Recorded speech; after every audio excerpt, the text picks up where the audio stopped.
of the software engineering research group at UE. And I have 3 key messages in the next 20 minutes. No, it's okay. As long as you can hear me from this one, it's fine. So, software engineering not taking account of sustainability requirements represents a significant risk. We now have the United Nations Sustainable Development Goals, which give us a global framework for sustainability. And what I'm interested in is how can we reduce risk in avionics by using this framework. This is the beginning of my journey. I'm very new to your world of avionics. This is my first avionics conference. My background is more in commercial IT. My last role in IBM was as their sustainability leader at their big outsourcing contractor DEFRA, the UK Department for Environment. So I'm used to things like improving data center layouts to reduce cooling energy requirements, or procuring IT equipment using sustainability requirements there.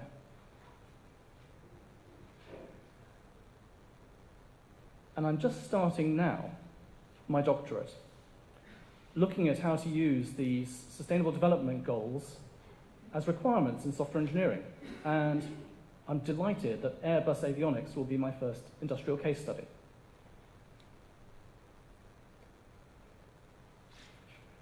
Terms. Yeah, we tend to be a bit sloppy about green sustainability. I put the title here as green software engineering. Sometimes the word sustainability doesn't quite come across in some industry sectors. So if I talk to IT managers, by sustainability, they understand, do I have enough of the right sort of programmers in the right sort of language to deliver what the business needs?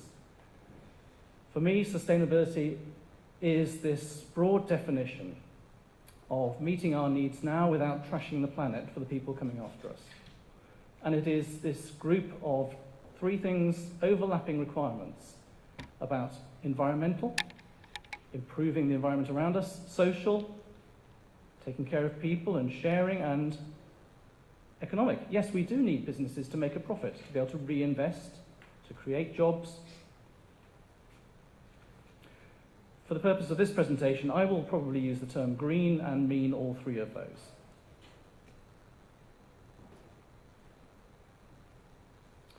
So, I'm making this assertion that software engineering without comprehensive sustainability requirements represents a significant risk. Just how much damage can software engineers do? Well, I'm delighted to say that about this time last year, Volkswagen provided us with an example. This is the engine management system, the engine controller unit, from a Volkswagen diesel. I'm afraid I have to admit I drive a Volkswagen diesel. I bought mine about 4 weeks before the news broke that they have software engineered into them that allows them to perform well in terms of air emissions when they recognize they're on test, but allow you to be really dirty and noxious when you're enjoying driving it on the road. Not good. Major damage. $30 billion knocked off the market capitalization of Volkswagen in that couple of weeks. Still significant cases and damages to come for Volkswagen.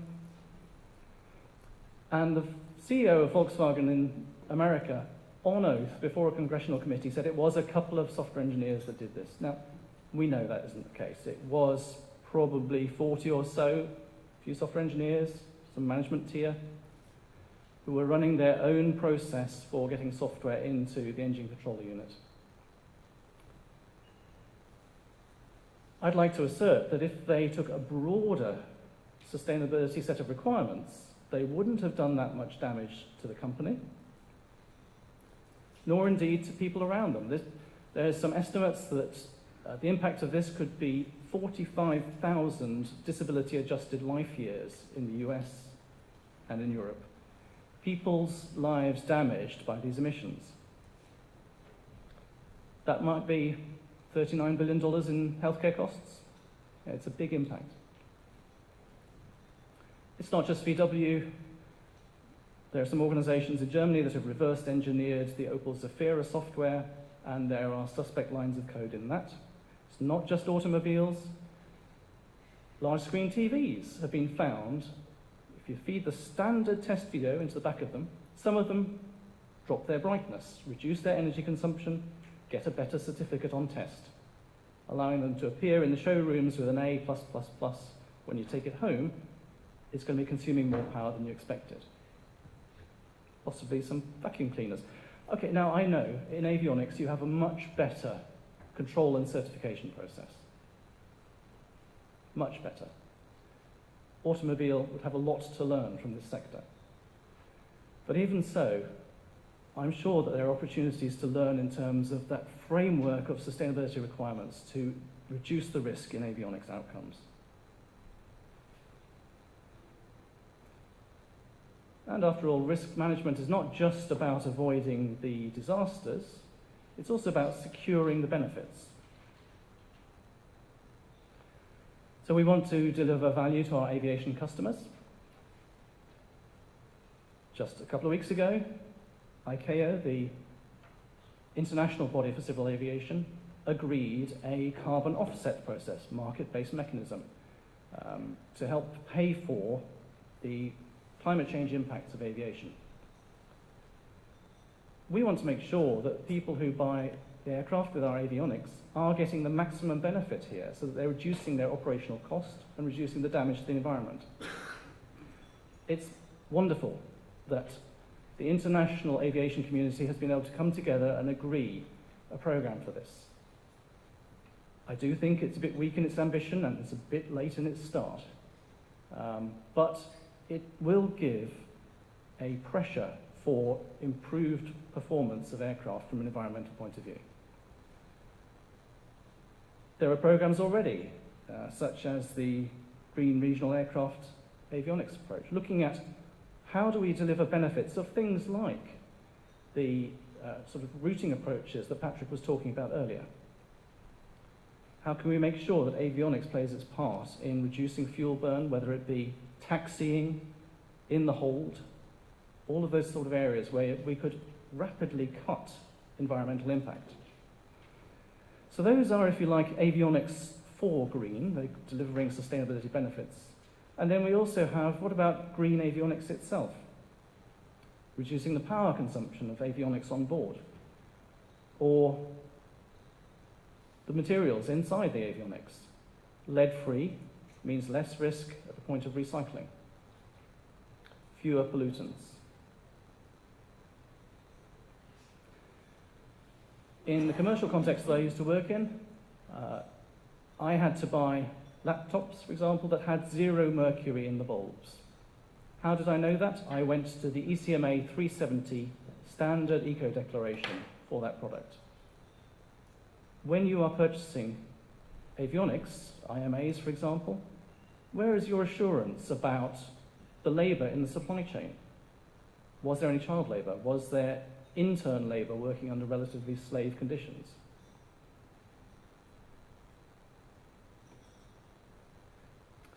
Okay, so not taking into account holistic sustainability is a risk in terms of software engineering for avionics. We now have the United Nations Sustainable Development Goals. They came from the back of the Millennium Development Goals, which you may have heard of, which ran from 2000 to 2015, and have been incredibly effective at improving conditions in less developed countries. These simple set of 8 goals, significant reduction in extreme poverty in that time period. They expired at the end of 2015. The world community wanted to go further. So, September last year, 193 countries agreed the United Nations Sustainable Development Goals, sometimes called the Global Goals. 17 goals each with a series of sub-goals, 169 sub-goals in all. This is the result of the largest consultation in human history. It represents a really significant global stake in the ground about what sustainability means, what our ambition is for our world. I've heard someone refer to it as the new global morality, or from a commercial point of view, a global trust mark.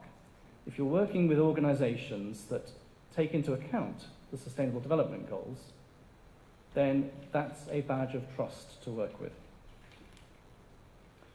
This is not just less developed countries, this applies to all countries, including the UK, will be reporting progress. This runs from 2015 to 2030, so it's a good time horizon. Government money, taxpayers' money, will not be enough to deliver these goals. It's absolutely a part of the design that we need commercial investment and companies involved in delivering. I always like to test what the level of awareness is. Could you put your hand in the air if you had heard of the United Nations Sustainable Development Goals? 6, 7? Okay. So the students I talk to have a little bit higher level of awareness, but not greatly more. They aren't. The level of awareness is quite low, certainly in the UK. But it is a significant commitment at a national and international level. And certainly companies at a global level are quite well aware of these and are starting to articulate what they do in terms of this. So Airbus has already been through a program of looking at the goals and publishing the initial priorities. If you look on the website, you'll find the ones that Airbus think they have the most impact in. ICAO have looked and reckon that aviation internationally is involved in 13 of the 17 goals, and have already proposed that some of the measures of achievement around goals 8 and 9 will be to do with things like aviation infrastructure, airport infrastructure, sustainable tourism. If you're thinking at a corporate level, there's a tool called the SDG Compass, which boards can use to start thinking about priority.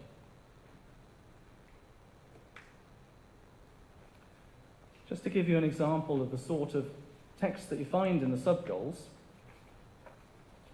here are some from 3 of the goals. So, goal 8, decent work and economic growth. 8.7 is about human trafficking, child labour. So a few years ago, Apple did an audit of their supply chain and found over 100 children assembling Apple products. What is the similar process for certification of avionics products? You have much more control over that. You're much more interventionist in the sort of inspections that you do. Apple dealt with it well. They told the subcontractor that they mustn't be employing these children, but that they must pay them the equivalent wage until they would have been old enough to work. So they didn't pull the rug out from under the families who these children were benefiting. And that they must invest in school provision in the town in which they were based. So it was a good response, even if perhaps they should have been more in control of their supply chain in the first place. Goal 12. Responsible consumption and production. One of its sub-goals is about phasing out fossil fuel subsidies. This is one of the slightly fuzzier goals. There isn't a clear time frame or percentage measurable change, but this is certainly going to affect the cost structure of our airline customers if they have to start paying duties on air fuels where they currently get somewhat of a free ride. Changing the cost dynamics alters our response in the avionics sector. Goal 13, of course, about climate change.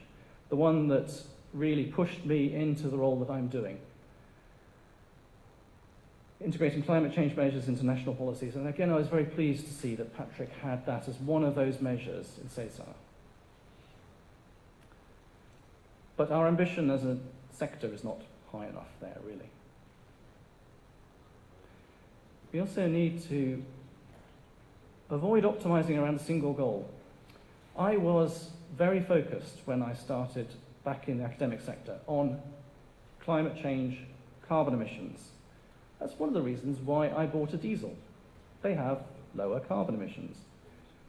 It's not good enough to optimize around few variables. You need to take a look at the whole framework.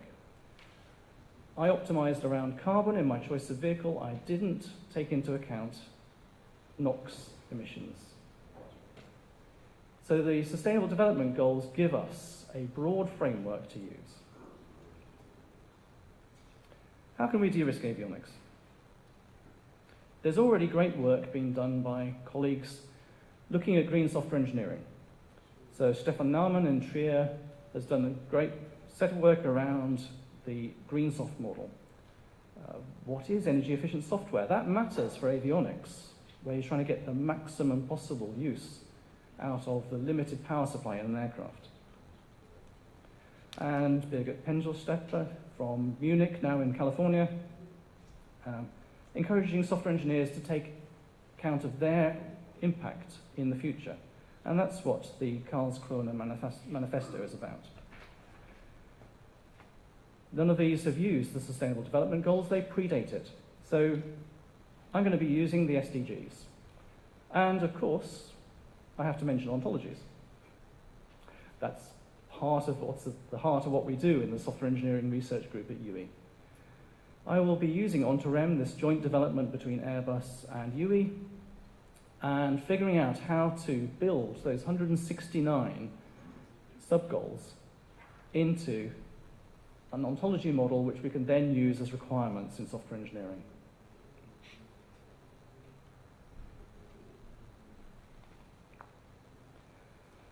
So, those are my three key messages.